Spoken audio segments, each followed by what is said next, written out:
My name is Narendra Kumar and we are from NRK Academy. Today we have a lovely love story called A Wild Love Story. True story.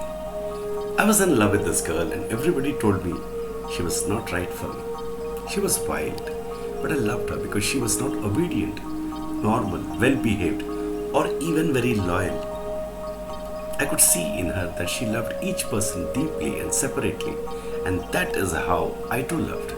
She was the wild person which I had hidden in me for years. When we first met, she melted away my defenses, which anyway were on the surface, were only on the surface.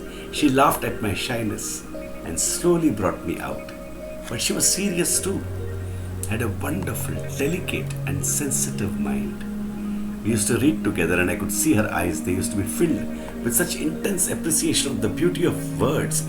I could see her naked soul at that moment, and I used to be filled with such maddening desire, such dirty thoughts that I used to become numb. She was perfect for me. And then I began hearing stories, and they seemed impossible to her. Her multiple affairs, her free-for-all attitude as people called her, I did not believe that. And slowly, as time passed, one day I suddenly realized that she was free-for-all.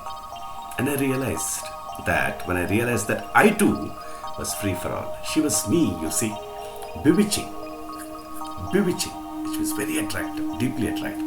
No holds barred means no barriers. Innocent, too intense, and intense means very, very extreme feeling, and too deep, not to see deeper than what people saw. So she was admired privately. In the aloneness of each person, she touched but socially accused. So privately everybody liked her, but socially she was an outcast, right? Accused means telling that she is wrong. When I indirectly brought up the topic in our endless conversations, I could see the sadness in her eyes. She lived with a deep sadness, and that moment I wanted to protect her, not knowing in what way, and I felt desperate and felt a danger that I could not define. At last it became clear. She was mad about me. She began to become weak in her love for me. She needed me and I needed her. And the moment of our ecstatic union was something like an explosion. Because in that moment, I and she too realized our uniqueness separately and also at once that we were one and the same.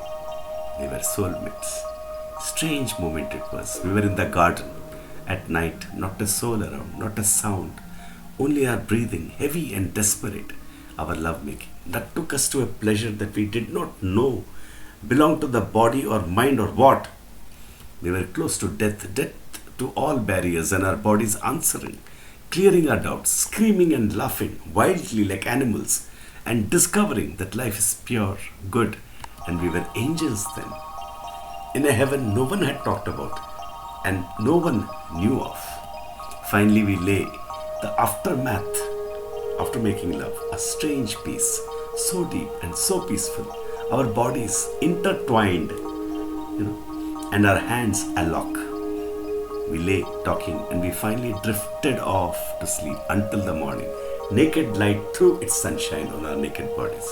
We woke up, smiled, and we both knew that the worst and the best was over, and a new life had begun, and that our marriage had indeed been made in heaven when we were born as what we were. That is a beautifully wild story of two soulmates. Thank you so much.